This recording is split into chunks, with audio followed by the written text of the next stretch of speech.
হয়, মই এতিয়া উপস্থিত আছোঁ লক্ষীপুৰৰ যি ধামৰ খেতিপথাৰ এখনত উপস্থিত হৈ আছোঁ আৰু মোৰ লগত আছে একাংশ ইয়াৰে স্থানীয় লোক তথা খেতিয়ক আছে আৰু খেতিয়কসকলে ইয়াতে আহি উপস্থিত হৈছে। আৰু প্ৰথমতে মই প্ৰাগ নিউজৰ দৰ্শকক এটা দৃশ্য দেখুওৱাৰ কাৰণে যত্ন কৰিম। আমাৰ প্ৰাগ নিউজৰ দৰ্শকে নিশ্চয় দেখিছে ইয়াতে এখন খেতিপথাৰ আৰু এই খেতিপথাৰখন সম্প্ৰতি চন হৈ পৰি ৰোৱা পৰিলক্ষিত হৈছে। বিশেষকৈ এই যি সময়, এই সময়খিনিত এই সম্পূৰ্ণ খেতিডৰাত এই খেতিপথাৰখিনিত সম্পূৰ্ণভাৱে যি শীতকালীন উন্নত জাতৰ যি ধান খেতি, সেই ধান খেতি এই অঞ্চলৰ লোকসকলে ইয়াতে কৰি আহিছে। ধামৰ অঞ্চলৰ লোকসকলে প্ৰতি বছৰে কৰি আহিছে আৰু এই প্ৰতি বছৰে এই যি খেতিপথাৰ আছে, এই খেতিপথাৰত শীতকালীন উন্নত মানৰ যি ধান খেতি, সেই ধান খেতি কৰিয়ে তেওঁলোকে নিজৰ পৰিয়াল পোহপাল দি আহিছে। বিশেষকৈ বাৰিষা সময়ত এই সমগ্ৰ যি খেতিপথাৰ আছে, এই খেতিপথাৰসমূহ আচলতে বানপানীত ডুব গৈ থাকে আৰু ডুব গৈ যোৱাৰ ফলত কিন্তু আচলতে এই বাৰিষা সময়ত যি শালি ধানৰ খেতি, সেই শালি ধানৰ খেতি কৰিব নোৱাৰে স্থানীয় লোকসকলে আৰু যাৰ ফলত তেওঁলোকে কিন্তু আচলতে যি উন্নত মানৰ শীতকালীন যি ধান শস্য বা ধান খেতি, সেই ধান খেতিৰে তেওঁলোকে আচলতে তেওঁলোকৰ যি বছৰটোৰ ভাতমুঠি উঠি যোগাৰ কৰি প্ৰতি বছৰে যোগাৰ কৰি আহিছে। কিন্তু এইবেলি কিন্তু এই সমগ্ৰ যি হেক্টৰে যি খেতিপথাৰ আছে, এই খেতিপথাৰসমূহ কিন্তু চন পৰি ৰোৱা পৰিলক্ষিত হৈছে। বিশেষকৈ যি হাতীৰ উপদ্ৰৱ, বনৰীয়া হাতীৰ যি উপদ্ৰৱ, সেই বনৰীয়া হাতীৰ উপদ্ৰৱত আচলতে ত্ৰাসিত হৈ পৰিছে স্থানীয় লোকসকলে। আৰু বনৰীয়া হাতীয়ে প্ৰতি বছৰে বিগত 3 বছৰ ধৰি এই যি খেতিপথাৰ আছে, খেতিপথাৰত যিসমূহ ধান খেতি কৰি আহিছিল বিগত দিনবোৰত বা বিগত বছৰবোৰত, এই ধান খেতিসমূহ আচলতে প্ৰতি বছৰে বনৰীয়া হাতীয়ে খাই তহিলং কৰিছে। আৰু যাৰ ফলত সম্প্ৰতি এইবেলি কিন্তু এই খেতিডৰা স্থানীয় লোকসকলে বা খেতিয়কসকলে এই খেতিডৰা এনেধৰণত চন পেলাই থোৱা পৰিলক্ষিত হৈছে। আৰু ইয়াৰ মাজত আমাৰ মাজত উপস্থিত আছে ইয়াৰে স্থানীয় খেতিয়কসকল উপস্থিত আছে। মই প্ৰথমতে এগৰাকী খেতিয়কৰ কাষলৈকে গৈছোঁ। আপোনাক, যিহেতু আপুনি ইয়াৰে স্থানীয় লোক আৰু আপুনি খেতি কৰে, কি কাৰণত খেতিপথাৰখন এনেধৰণত চন পৰি ৰৈছে? চন পৰি থকাৰ কাৰণটো হ'ল, ধৰক আমি ইচ্ছাকৃতভাৱে চন পেলোৱা নাই, কিন্তু বাধ্যত পৰি চন পেলাই ৰাখিব লগা হ'লোঁ আৰু কি। মানে বনৰীয়া হাতীৰ জাকসমূহ সদায় আহি থাকে। ধৰক আপোনাৰ আবেলি 4টাৰ পৰা ওলাই আহে, এই গোটেই পথাৰ একেবাৰে ঘূৰি ফুৰি চলাত কৰি আমাৰ মেচিন বয়ৰিং সম্পূৰ্ণভাৱে বিনষ্ট কৰি দিয়ে। ৰাইজেতো অতিষ্ঠ হ'ল, কিমান ভাল কৰিব মেচিন, কিমান বয়ৰিং কৰিব, কেনেকৈ খেতি কৃষক হেৰি কৰি ৰাখিব। সেইকাৰণে মানে ৰাইজে এইবাৰ চন পেলাই ৰাখিবলৈ বাধ্য হ'ল।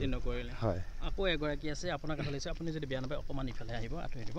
হয়, যিহেতু প্ৰতি বছৰে ইয়াতে খেতি কৰে আৰু আপোনালোকৰ দেখি আহিছোঁ যে যি খেতিডৰা, এই খেতিডৰা আচলতে বাৰিষা সময়ত কিন্তু বানপানীয়ে ডুব গৈ থাকে আৰু খৰালি খেতিখিনিৰে অৰ্থাৎ শীতকালীন ধানেৰে খেতিৰে আপোনালোকে বছৰটো ভাতমুঠি উঠে। এইবাৰে কিন্তু কৰিব পৰা নাই, কি ক'ব? তো কথাটো হ'ল, মানে যোৱা 3 বছৰ হ'ল, 3 বছৰৰ পৰা মানে হাতীৰ তাণ্ডৱ। এই হাতীৰ তাণ্ডৱত মানে এই ময়ো খেতি কৰিছোঁ, যোৱা বছৰ খেতি কৰিছিলোঁ, তাৰ আগৰ বছৰ খেতি কৰিছিলোঁ, মানে চাইনিজ খেতি মানে এতিয়া এই এনেকৈ খেতি কৰাৰ পিছত যিটো খেতি হৈ আহে আৰু সেই টাইমতে হাতীৰ জাকবিলাক নমি পেলাই আহি মানে খোৱা আৰম্ভ কৰি দিয়ে। তো আৰু এতিয়া আমি ঔষধ পাতি দি ইমান খেতি কৰোঁ, বয়ৰিং চয়ৰিং কিবা পানী চানী চলোৱা হয়, খৰচো বহুত হয়। মানে ইমান খৰচ ক'বলৈ গ'লে এটা 1 বিঘা 2 বিঘা খেতি কৰিলে 5-10 হাজাৰ টকা গুচি যায়। এই চবত মানে আমি এতিয়া এইবছৰ খেতি কৰাটো বাদেই দিছোঁ আৰু। মই বুলি নহয়, এতিয়া চবেই পূৰা এইটো যিমান এৰিয়াটো আছে ডাঙৰ বিলটো পথাৰটো, মানে এইবিলাক গোটেই খেতি পথাৰে আছিলে। এইবাৰ মানে চবেই বাধ্য পৰিল, মানে এই হাতীৰ কাৰণে আৰু হাতীৰ তাণ্ডৱৰ কাৰণে এইটো মানে বন্ধ কৰি দিয়া হ'ল আৰু এতিয়া। হয়, নিশ্চয়কৈ আচলতে যি বনৰীয়া হাতীৰ যি তাণ্ডৱ, এই তাণ্ডৱত আচলতে অতিষ্ঠ হৈ পৰিছে আৰু যাৰ ফলত কিন্তু এই প্ৰতি বছৰে এই বনৰীয়া হাতীয়ে যিসমূহ খেতিপথাৰ আছে, এই খেতিপথাৰসমূহত যি উন্নত মানৰ যি ধান খেতি কৰা হয়, এই ধান খেতিসমূহ খাই তহিলং কৰে। আৰু যাৰ ফলত কিন্তু এইবেলি কৃষকসকলে আচলতে এই যি খেতিপথাৰত ধান খেতি কৰাৰ পৰা, উন্নত জাতৰ শীতকালীন খেতি কৰাৰ পৰা বিৰত থাকিবলগীয়া হৈছে। বিশেষকৈ এই হাতীৰ উৎসৱে আচলতে ত্ৰাসিত কৰি তুলিছে। অকল ধান খেতিয়ে বুলি নহয়, যি সমগ্ৰ যি ধামৰ অঞ্চল আছে, ধামৰ অঞ্চলৰ গাঁওসমূহতো আচলতে যি বৃহৎ বনৰীয়া হাতীৰ জাক, এই বনৰীয়া হাতীৰ জাকে আচলতে ঘৰসমূহ তহিলং কৰা পৰিলক্ষিত হৈছে। আকৌ এগৰাকী আছে, আপুনি অকণমান আগবাঢ়ি যদি আহে ভাল হ'ব। যিহেতু আপুনিও কৃষক, আপুনিও খেতি কৰি আহিছে প্ৰতি বছৰে, এইবাৰ কিন্তু কৰিব পৰা নাই। মানে ভাতমুঠি কিন্তু ইয়াৰে জৰিয়তে জ্বলাই, কেনেকৈ চলিব আপোনালোকে? বাৰিষাতো খেতি কৰিব নোৱাৰে, বাৰিষা খাই গ'ল।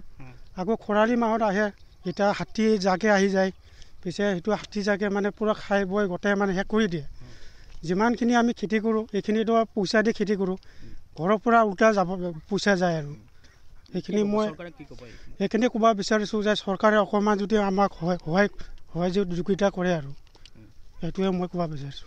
হয়, এনেধৰণে আচলতে এই যি সমস্যা এই সমস্যাৰ পৰিছে কৃষকসকল আৰু স্থানীয় লোকসকল আচলতে ত্ৰাসিত হৈ পৰা পৰিলক্ষিত হৈছে। আচলতে বছৰটোৰ ভাত মুঠি এইবাৰ কেনেকৈ খাব, কি কৰিব, এই লৈ এক চিন্তাত পৰিছে আৰু যাৰ কাৰণে স্থানীয় কৃষকসকলে আচলতে চৰকাৰক অনুৰোধ জনাইছে, চৰকাৰক দাবী উত্থাপন কৰিছে যাতে এই ক্ষেত্ৰত আচলতে চৰকাৰে উচিত পদক্ষেপ গ্ৰহণ কৰক।